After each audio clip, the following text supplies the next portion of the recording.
Hey ladies, as you can see, I'm feeling a lot better than I was last week.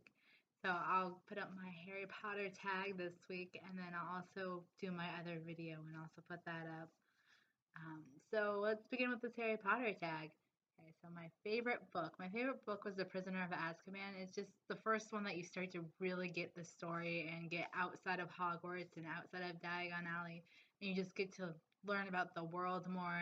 My favorite movie was also Prisoner of Azkaban, and I have to admit, the first time I saw it, I like totally hated it. I was like, they did this wrong, they didn't include this, they added this.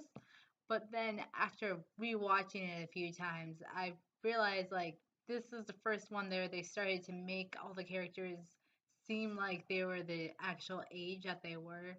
And it showed them just being teenagers. My least favorite book, I'd have to say my least favorite book was the first book. It took me 3 or 4 times to get past the first chapter of the first book, and that's what kind of not made me start reading it in the first place. Was I just couldn't get past that first chapter. It was so boring to me. But after I got past that chapter, then like I was like, okay, I understand what Barbara's talking about. I really love this.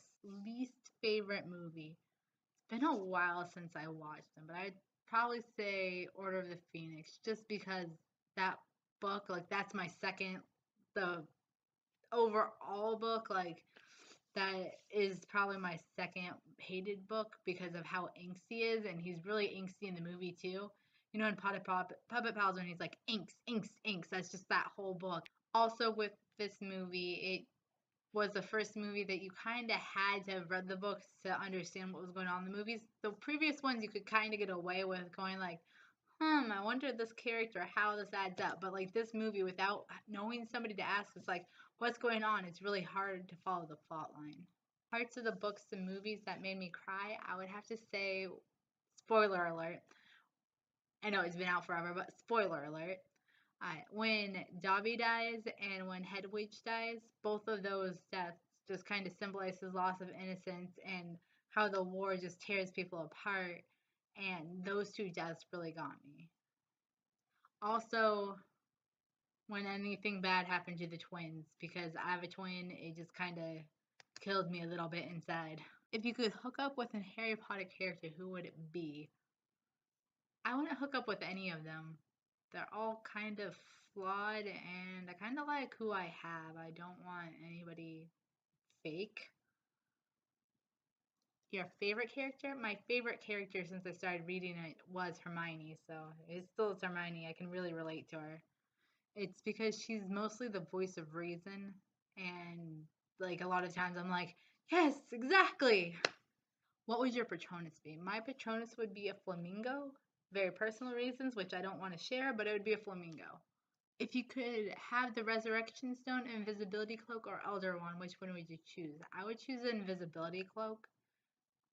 After hearing all the stories of the rest of them, death finds you anyway, so Invisibility Cloak it kind of finds you on your own terms. What house would you be in? In all my online quizzes, it always puts me in Gryffindor, but personally, I feel like I'm more a Ravenclaw. I'm more of a bookworm than brave. If you could meet any cast member, who would it be? That would be Tom Felton. Like, that's the first answer without a doubt. Tom Felton, I like loved him as a teenager, and like that love for him, like, not his character, just him in general. I would like to meet him. Have you played any of the video games? I haven't played any of the video games. I've played a PC game, but I don't remember which one it is. And since I'm at my friend Mary's house dog sitting her dog, I can't go and check to see what one it is. And Barb is really, really busy at the moment, so I can't call her and ask. If you were on the Quidditch team, what position would you play? Personally, I wouldn't be on the Quidditch team because I have no coordination. I can't throw things. So with that criteria, and also can't hit things in a certain direction, so I couldn't be a beater. Not being able to throw things, I can't be a chaser.